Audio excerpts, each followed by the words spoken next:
വെഞ്ഞാറമൂട് കൂട്ടക്കൊലക്കേസ് പ്രതി അഫാനെ കടക്കണിയിൽ മുക്കിയത് ലോൺ ആപ്പുകളെന്ന് മാതാവ് ഷെമിയുടെ വെളിപ്പെടുത്തൽ.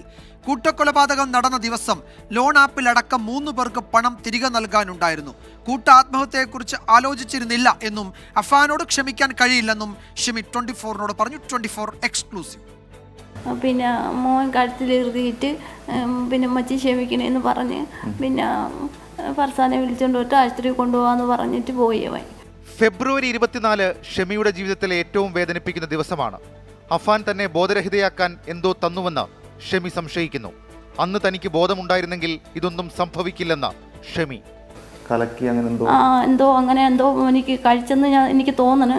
കാരണം പിന്നെ എനിക്ക് ഒന്നും ഓർമ്മയില്ല അതിനെപ്പറ്റി. ഓർമ്മ ഉണ്ടായിരുന്നെങ്കിൽ ഇതൊന്നും സംഭവിക്കൂലായിരുന്നു. 25 ലക്ഷം രൂപയുടെ സാമ്പത്തിക ബാധ്യതയാണ് ഉണ്ടായിരുന്നത്. വീടും വസ്തുവും വിറ്റ് കടം തീർക്കാമായിരുന്നു. കൂട്ട ആത്മഹത്യയെക്കുറിച്ച് ആലോചിച്ചിരുന്നില്ലെന്നും ഷെമി.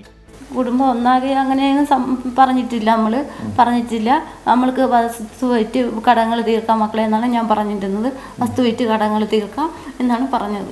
അഫാൻ ലോൺ ആപ്പുകളിൽ നിന്നും വായ്പ എടുത്തിരുന്നു.